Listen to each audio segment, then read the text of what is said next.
busy, so maybe you'll see me more often. We're just going to do a quick in-service on your tourniquet machines. I want this to be interactive, so if you have any questions, please stop me. So down here in the corner is our power button. It's illuminated green right now because it's plugged in. If you don't have the unit plugged in, it will still work. 6-hour battery life. It'll be fully functional, but we do recommend that you keep it plugged in as much as possible.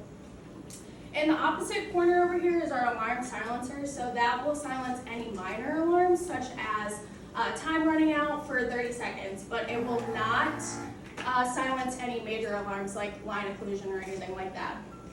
So when you turn the unit on, it automatically runs a diagnostic test and a calibration test. So we do recommend that you turn it off and turn it back on between each case, just to make sure that all the internals are working properly before the case starts. So once you turn it on, you can see we have the red side and the blue side. The red side is our primary side, so we recommend using that one first. The blue side is for a secondary cuff if needed, or if you're using dual bladder cuffs for veer block procedures, anything like that. The sides will work simultaneously together, but we do recommend that you start with the red side. When you're ready to adjust the time and pressure, you'll just tap on whichever tile that you're wanting to adjust.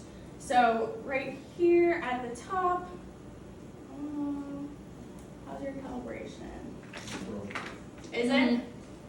Yeah, calibration seems like it's a little bit off, but so you'll just tap on it and then you can adjust it from there. If you press and hold, it'll adjust in increments of 5 rather than just tapping it and going up or down by 1.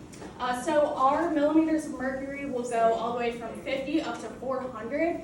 If medically necessary, it can go up to 600, but we do have a little safety feature prior to going up to 600. I don't foresee you guys having to go up to 600 very often, if at all, but it is possible. And then same thing for time down here. You can adjust it by tapping on the arrows, and it'll go from 1 minute all the way up to 240 minutes. The default settings on this machine are 250 for 60 minutes.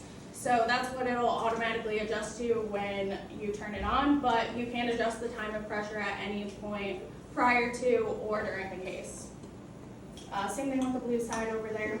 Then when you're ready to inflate, just make sure that everything's connected properly. When sizing the cuff to the patient, you'll want to make sure that it is snug but not too tight. So you should be able to fit 2 fingers in between the cuff and the patient's skin. You'll just tap that inflate button, and then when you're ready to deflate, you will drag and hold it for 3 seconds. That's one of our safety features, just so you don't accidentally deflate during the case. We have our settings screen down here. So that is where you can adjust the defaults. So let's say 250 for 60 minutes. Isn't what you guys usually use. You can adjust it to whatever you do, just to save some time.